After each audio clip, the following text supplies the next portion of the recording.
I'll go home and pack my panties, you go home and get your scanties, and away we'll go. Off we're gonna shuffle, shuffle off to Buffalo. To Niagara in a sleeper, there's no honeymoon that's cheaper, and the train goes slow. Ooh. Off we're gonna shuffle, shuffle off to Buffalo.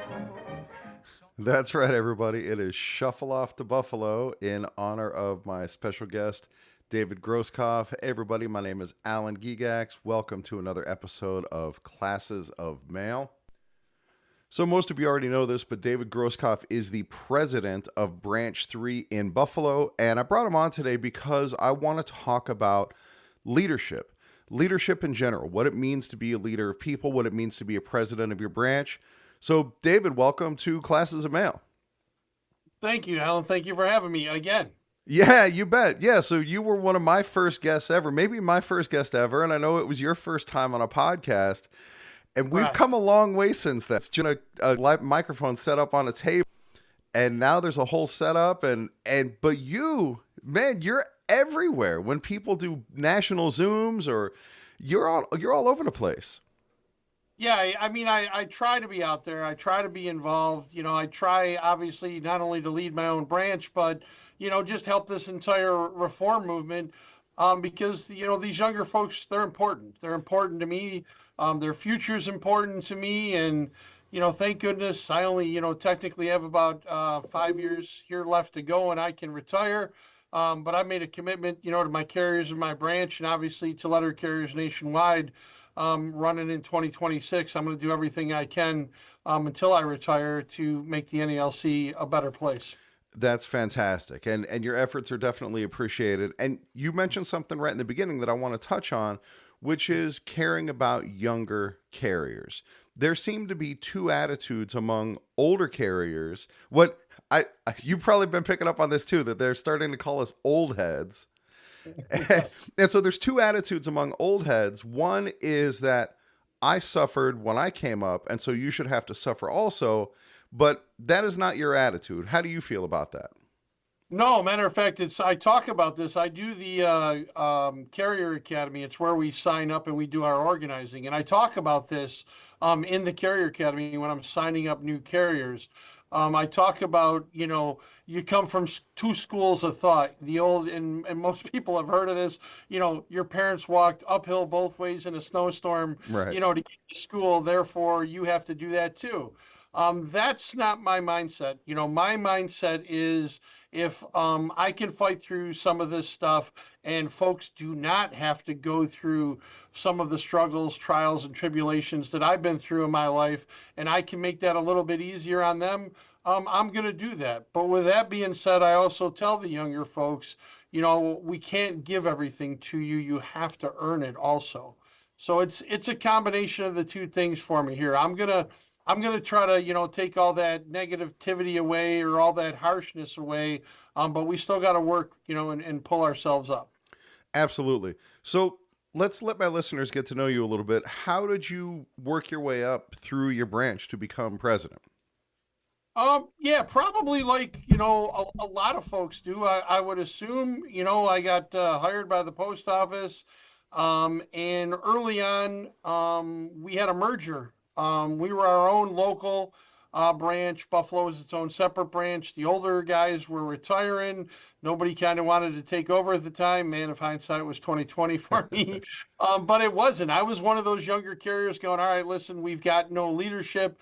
It's a good idea that we merge. So we merged. And when we merged, the two longtime stewards in my station, they were totally against it. They were older guys. They didn't agree with it, and they walked away from the stewardship. So when I was coming into work every day, I'm looking around and I'm like, there's like nobody here to protect us, right? Right. Yeah. And I didn't know Article 1 from Article 41, but I came from a unionized family. My father was a steel worker. My mother was a teacher's aide. And the very first thing my father told me to do when I could was join the union, which I did. He never told me to get involved in the union, but I certainly saw a need having that entire workroom floor unprotected, what management was doing. At the time, I also worked with a lot of veterans. I'm not a veteran myself, but I bet you 70% of the men and women in my office were veterans. And I saw the way that management was taking advantage of them. My father was a veteran, and that put a bad taste in my mouth. And there were some other things that happened. When my first daughter was born, she had febrile seizures, and I spent months sleeping on the floor at Buffalo Children's Hospital when she was in there. And my postmaster was really cool. She knew what was going on, and she knew I wasn't playing hooky, and she would allow me that leeway. Well, then a new OIC came in, and when that OIC came in, guess what they said? Hey, where's this Grosskopf character, right? Right. And when I explained to them what I was doing and had been doing, they didn't care. And at that point, I'm a young father with a newborn. I got a floor that's unprotected. I've got the employer taking advantage of my veterans. And I went, you know what? I got to step up. So, I opened up a JCAM and I started to read. I'm completely self-taught. I had some people that helped me along the way here. But that's how I got into it is, I said, listen, this isn't a good idea for us to be unprotected on the workroom floor. We need somebody to stand up and we need somebody to take care of business for us. And that's what I did. All right. So that's how you got into the union as on the advocacy side in general. So you're telling me that back then you didn't have somebody to just read the JCAM to you that you could listen to while you're out walking the route? No. What a shame, man. What a world we live in today that people have that luxury. Again, at the Carrier Academy, I tell this story how I learned. Like, I like to have a book in front of me or a paper in front of me. Right. But when I'm in the academy, I tell the younger folks about the NALC app and all the technology, the podcasts, whether it's you and Corey and everybody else. I'm like, listen to these folks. They're doing you a service. Throw that phone in your pocket, put them on, and listen to them talk while you're delivering that mail. That's it. Okay, so eventually we talked about this on your first appearance on this podcast, how you made your way to become branch president. So now that you are branch president, what is your role in branch 3? Like, what do you do as a president? And more importantly, like, who are you to your carriers? Right. So like you like to talk a lot, and you show on your podcast, the positions, all right, in your local branch are normally spelled out in the Constitution, for the federal and supporting branches and or your bylaws. So my duty as the president of Branch 3, enumerates from Article 6 under the presidency, and then our bylaws define it a little bit more. But again, my job day to day for Branch 3 is everything from the garbage man to the CEO, and everything in between. That's what, as a branch president, I'm doing. I have my hands in everything. Steering that ship, basically, right? That's our job as leaders, is steering that ship, making sure, all those parts are moving and working correctly and working together, for the common good. The question of what do I mean to my carriers? That's a tough question, right? You don't ever want to. Yeah, that's fair. That's fair. We can come back to that, or we can skip that one, because I got another question since you brought up the bylaws. Yes. I don't want to get into the issues that we're having here in my branch, but in your branch, you have, just like every other president, the general supervisory authority over your officers. So what do you do to make sure that A, they're responsive to your branch's members, and B, that they're accountable to your branch's members? Yeah, that's a very good question. I mean, again, what I always joke with everybody, I spend a lot of my time double, triple, and quadruple checking things. Everything from I have a very talented executive vice president. He and he alone basically can handle my grievance procedure. But as things are coming in, we're talking together. When we're getting calls, from those carriers, we're discussing those amongst ourselves. Same thing with my secretary treasurer. She's, when she's here 3 or 4 days a week, she's up in my office 4 or 5 times a day. Because we're going over these things, looking at it. The trustees are stopping in. My Form A's are stopping in, to put stuff together. There's a ton of communication, and the union hall is it's like a hive. It's buzzing over here because there's a lot of people in here, and there's a lot of folks working together. Accountability. This is a tough thing, in my opinion, in general in the NALC. We have jobs, like you said, as presidents. We have general oversight and supervisory authority. And when our folks aren't doing the right things, we have to step in and we have to, again, try to correct, that situation. And sometimes if you've got an uncooperative member or board member or, grievant or something like that, sometimes, you basically have to be a little bit like management. You have to put your foot down and you have to let them know what those rules are, why we do what we do, and educate them. You Right. know, Yeah, and there's always the recourse that you hope it never comes to, that people can be relieved of responsibilities, or even Article 10 charges can be brought up if they need to be removed from their position. But Correct. Or even myself as president, for right, example. We're not dictators. We're not the ultimate authority. The body is the ultimate authority. If somebody has a question, about anything I'm doing or questions anything I'm doing, there's Article 11 of that Constitution. And as a yeah, president, we shouldn't be afraid of Article 10 or Article 11. If we're doing the right things and leading the branch in the right way, there should be no issue. And I tell people this I tell letter carriers this all the time. The only reason that you're afraid is because you're not educated. absolutely. Get yourself educated, get yourself up to speed on, the subject matter that you're speaking about. And I guarantee you a lot of that fear goes away. Yeah, that is absolutely correct. And that's a big part of what I'm trying to do now with Classes of Mail is it started out just education to make yourself discipline proof. That hey, management can't get you in trouble if you know the proper way to do your job and actually do your job that way. But now the mission is broader with empowerment and letting people know their rights in the workplace and what they should expect out of the people who are there to serve them. Even management, they're in a leadership capacity. They should feel about leadership very much the same way you do. That they're there to serve the people that they're leading, to make sure they're going in the right direction. And it is rare in management in particular to have leaders like that. So let's go on to you mentioned Article 11, like where if somebody takes issue with something a branch officer does, they can bring it to you and you can make a ruling on that. And if someone has issue with you, they can take it to the branch itself at the general membership meeting. But when that comes up, I'm sure that you try to talk to that person first and work things out. So what do you do when you have that disgruntled member, or even worse, someone who wants to leave the union altogether? Sure. I mean, again, communication is the key, right? Is to sit down with that person somehow, or the best communication method possible. Maybe they don't want to sit in a room with you. Maybe they Right. want to talk over the phone or whatever the deal is, or they want to communicate via text or email. Have that conversation with them. That's your duty as the leader, even if they're unhappy with you, is to have that conversation and listen to what they're saying. And then again, respond to that in a professional manner, in a factual manner.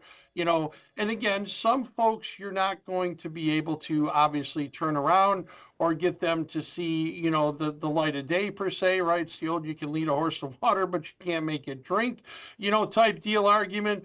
But that I don't consider, if that happens Mhm. ultimately in the end, and you've gone through all these other steps trying to have a conversation with them, and maybe they don't like you, maybe you have one of your other officers have a conversation with them, do these things. And then at the end of the day, if they still don't agree with you or they still don't like you, as a leader, I don't necessarily consider that a failure because I've attempted to do everything I can do, Right. to talk it through with that person before there's an issue. Yeah, absolutely. And with people wanting to leave the union, often it's bigger than just a branch issue or some I take it back. Sometimes it's strictly a branch issue. Maybe it's like their own steward that they have issue with and they're like, "Oh, they didn't defend me right. I'm going to get out of the union." Or it could Yes. be at the branch level or it's at the national level and they're upset because, the national president didn't do what they thought they should do. Very rarely does a person have a problem with the entire union. Right. But even if they do, like let's say they have a problem at the branch level, you can't get out of the union because then you completely lose your voice. And so Right. now like that whole procedure of like, oh, you go to the branch meeting and people can vote on it, you don't have that anymore. You don't have that vote. And so it's important to me, even if you're dissatisfied, in some cases, especially if you're dissatisfied, to stay in the union and try to affect positive change. The number one reason to stay in the union. Yeah. If you're unhappy about what's going on, don't get out. They win. Yep, exactly. Right? And that's where we're at here, currently, coming up in 2026. Yeah, right. There are folks like myself that are unhappy with the way the union is running. Mm-hmm. We're not bailing. We're not sitting back and saying, you know what, we're taking our ball and going home. We're not doing that. We're putting ourselves out there. We're putting our ideas out there, our platforms out there, and we're saying, look, this is, if you put us in here, this is what we're going to attempt to do to try to fix this thing. That's exactly right. And so this is only going out on audio, so listeners, you can't see this, but David's virtual backdrop on Zoom is the CLC, the logo. Shield. Yeah, Shield. exactly. The shield. There you go. Right. And it says right behind him 2026. And if you want to vote for that change in 2026 and bring in new leadership to let the Lions come in, you have to be a member of the NALC in order to cast that vote. And, this tentative agreement is such a great example of that, because so many people were upset when the tentative agreement came out. And at my own station, people said, oh, screw this. If that's all they're going to do for us, I'm getting out of the union. I said, no, man, you got to be in the union so you can vote no on the tentative agreement. And it worked. Our voice was heard. And you see now this at least superficial change in the way Brian Renfro is handling negotiations, handling communication, when suddenly we have this mandate from the carriers of, 70% of people weren't satisfied. They let them know. And if those people just dropped out of the union, we keep with the status quo. Right. And then and we go into, you've got those two schools in my opinion. You've got, the establishment, and then you've got the non-establishment. Mm-hmm. And, like I tell people here, I'll give you another example. As far as leadership and how I operate. Obviously, I'm the co-chair or the second in command of the concerned letter carriers. I'm a candidate for trustee in 2026. I got a call a few months ago from Mike Caraff, mm-hmm. and Mike wants to come to my meeting to speak. He's running for president. And it's my opinion as the president of my branch that I need to expose my members to anybody that's running for that position. Even though I'm on the CLC, even though I support James Henry, even though I believe James Henry is the best candidate for president, my doors are open in Buffalo. Mike's coming into my May meeting. If Brian Renfro wants to come in, I'd be more than happy to bring, Brian Renfro in. And obviously we're going to have James Henry there, because that's what I owe my membership. I owe my membership the right to, determine which one of those men at this current time, could be their next president. Right. It shouldn't be, this thing where, I'm on the CLC and I'm not going to bring Mike in to try to harm that exposure. It's not how I look at things. I believe the NALC is the most uncompetitive environment I've ever been in. I was an athlete my whole life, in high school, in college. I was a very good athlete. I'm a very competitive guy. And how I look at this is, whoever is the best individual for that position, they're going to win. Right. Sure. So as a candidate, you shouldn't be afraid, of the other people.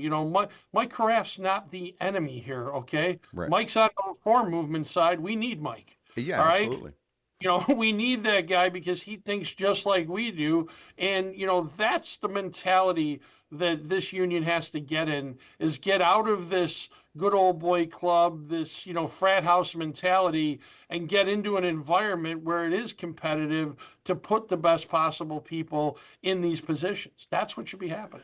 Yeah, absolutely. So with the saga that's been going on in my branch, I've started hearing from people all around the country that are having the exact same issue. That, Yes. And it's not just that so there's two problems here. One is the anointing of whoever's going to be the next president or whoever comes next. And obviously that's what happened with Brian Renfro as well. That's how he got in. And so that system needs to change to exactly what you say, where the best qualified person comes in and takes over and does the job next. But then in addition to that, you also touched a little bit on gatekeeping, where the folks who are in power do everything they can to not just keep themselves elevated, but actively keep other people down. And that drives me nuts because you're limiting the power of your union. And we should want the best possible people to get the best possible training so that we can be the strongest union we can be. You just did your podcast. I can't remember what you called it. The democratization of information. Yes. There you go. That key. Total. Who's ever listening now, listen to that podcast, because that's what we're facing as the CLC, for example. We don't get to get flown all over the country to go to branch meetings and attend RAF sessions and all these other things. We're all doing this, on our own dime. The incumbents have a massive advantage that they get to do this all the time. It doesn't cost them a dime. Now they're going to say they're not politicking. We all know what goes on. Of course. All right, I went off the turnip truck yesterday, right? Right. But that's an advantage that they have. And I'm not sitting here crying about it. What I'm telling you is, if you want, for example, the concerned letter carriers or Mike Caraff or anybody else to get out there, you're going to have to donate money to us. We'll come out there. We'll put our side of the issues out there to allow you to hear us. But that's what needs to happen. But unfortunately, just like, national level, politics, it's not cheap. It's a very expensive thing to do. And a lot of us are digging deep in our own personal pockets, to exact change in this union. And again, there's no guarantee that, that money's ever coming back to you. All you can do is, in like our instance, is hope that we can win, hope we can exact that change, and hope we can instill, hope, trust, and integrity and transparency once again in the NALC. That's excellent. So you bring it up. It's worth mentioning. I've donated a couple of times to the concerned letter carriers. If people wanted to donate to help the cause, I know obviously a lot of my listeners are on board with the CLC's mission. How would people go about doing that? You can go to our website, which is Concerned Letter Carriers. And on there's going to be all kinds of different ways for you to donate. And, you can do that via Zelle. You can do the GoFundMe, the Cash App. You could write a check. And there's Ricardo Guzman's address in there. That money goes to our not-for-profit. We're a 301c3, which is another thing I like to talk about, transparency, right? Everybody wants to know, what's going on and how you're doing it. Well, the CLC is the only not-for-profit that is registered where we have to report where our money's going. There is no other candidates currently, in the race or going to be in the race that has that type of transparency. You know where this stuff is going when you donate to the CLC. Right on. So are there ways right now for people to support the CLC even if they don't have the financial means to do so? Absolutely. And even more important, I would say, because listen, I understand we haven't had a pay raise in 2 years. I get it. Things are tight, right? And I'm right there with you. With that said, though, we need the money to get out there around the country. But the easiest and the simplest thing to do is to go to concernedlettercarriers.com and sign up to be an endorser, a supporter, or a volunteer. We're going to need people on the ground to get this message out. Now, the tentative agreement vote was amazing, right? Record turnouts, an extra, tens of thousands of votes. But the bottom line is still only about 50% of the eligible, voters voted. Right. We want that number to go up in 2026 when we're voting. We want 70, 80, 85%, 90% of the membership to decide who their future leadership is. Right. Because Absolutely. that's the ultimate endorsement. That's how I look at politics, Alan. I don't work for a slate. I don't work for an individual. I work for the people that put me in office. That's how I get up every single day and how I operate. I tell people this all the time. I'm not here to be your friend. Doesn't mean I don't want to have a social relationship with you, but I have a job to do. And this job is harder than it's ever been, leading a union, leading the NALC. And there's very serious things that are facing us. And we need all of your help, and it's long days for us. We need everybody involved. We need everybody moving in a direction. Because we just proved with that vote no movement what happens when record numbers of people get on board. You, in the end, get what you want. That's Absolutely. Yep. So how long have you been president of Branch 3? Since May of 2018. That's when I was first elected. Right on. And when does your current term expire? 2027, right after. Oh, right on. So you've got a couple years ahead of you. So tell Yeah, me, you're talking about the difficulties that we're facing now. What are you working on now to better your branch or to serve your members? man, the vision or the future Yeah, the big is, picture stuff. yeah, Yep. I'm all about it. Like, so for example, I've got 14 folks on my executive board. Six of them are in their early 30s. Like the NELC has a problem recruiting younger members. I don't here in Branch 3. I can get these younger folks on board. Also, very important positions. For example, we have an OWCP rep here, which a lot of branches don't have. Right. We have our own arbitration advocates because we're a bigger branch. We don't have to rely on outside advocates to do our work. So right now, I've been spending the last few years training multiple folks in those positions because the folks that we currently have doing that are all retired. Wow. And they do that. Obviously, come back to help out the branch on their own time, but they're not going to be around forever, and they need to go enjoy life. And so Right. we're training folks up that are younger, and I'm talking they're all in their 30s That's to do fantastic. these jobs. So if Right. we can get them trained up, hopefully we got them for another 40 years. Right. Yeah, that's fantastic. And that you really need to embrace people who have that energy, have that drive, have that enthusiasm and want to fight. Same thing with our steward structure. Since I've been president, we've trained more new stewards than we've ever trained in our history. I mean, Wow. that's all we do here is train, train, train, train. We're grievance animals here in the branch. We're filing thousands of grievances a year. My executive vice president, he's famous for it. When you ask him, what do we do? His response is foot on the throat. You know, That's that's great. pretty much, yeah. I mean, Mike Levering is my executive vice president. He's my guy. Mike's very talented at what he does. He's very aggressive at what he does. And that's another thing, too. The NALC doesn't need to play defense all the time. Mhm. You know, there's nothing wrong with playing a good game of defense, but in order to get management at times, to comply and or to back off you on the workroom floor, it certainly helps if you got an aggressive steward. It certainly helps if you got an aggressive Formal A rep. It certainly helps if you've got aggressive branch leaders because management knows if they step out of line, guess who's coming? That's it. It should always be in the back of their head that, oh man, what's the steward going to do if I do this? Yep, no, Correct. no question.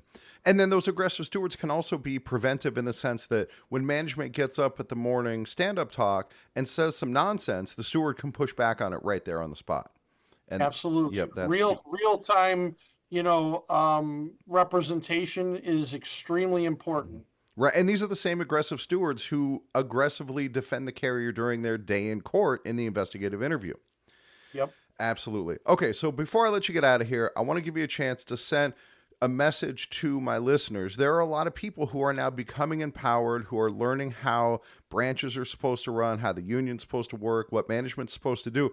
And maybe they're thinking about finally stepping up into that leadership position, whether it's as a steward or a branch officer or who knows what. So what message would you send to people who want to get into that leadership position? You miss 100% of the shots you don't take. Get in the Yes. game. I'm telling you, the biggest help to me as a branch president is when I have this army of people that I can look out over and look at. Not everybody's built to be the president. Not everybody's built to be the insurance rep. Not everybody's built to be the secretary treasurer. But when you provide your leadership with a wide variety of people that have, specialties and disciplines in multiple things, I love that because you know what? Issue comes up, I open up my toolbox and I go, this is the guy or the girl for this job. And I'll just give you an example simply with grievances, right? Because we deal with that a lot. I've got, you know, I've got seasoned grievance handlers that are very calm. They'll go in there and they'll do their thing.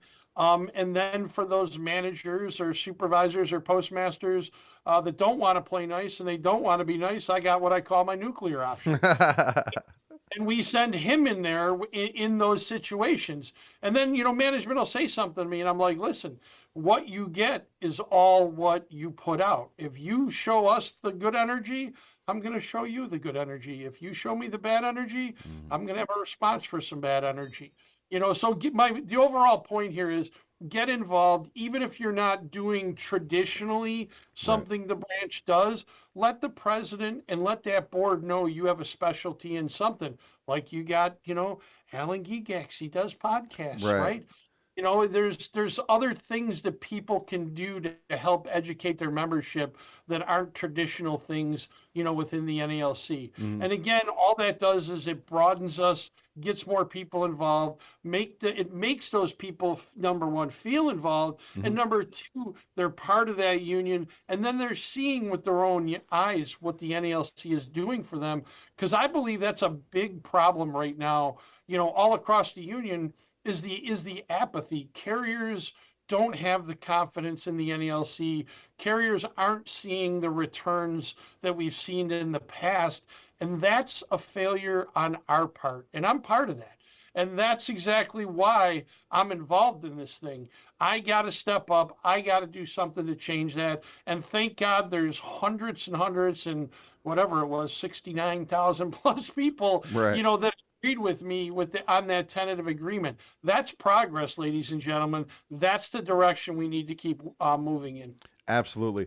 David, thanks, man. That was inspirational. That's what leadership is all about. And I cannot thank you enough for A, coming on the podcast, but B, just being available to give guidance and to mentor and to help out. And you're one of the good ones, David. I really appreciate it. And hey, next year, let's go Buffalo. You got it, brother. All right. Take care. For a little silver quarter, we can have the Pullman Porter. Turn the lights down low. Off we're gonna shuffle, shuffle off to Buffalo. Shuffle off, shuffle off, shuffle off, shuffle off, shuffle off to Buffalo.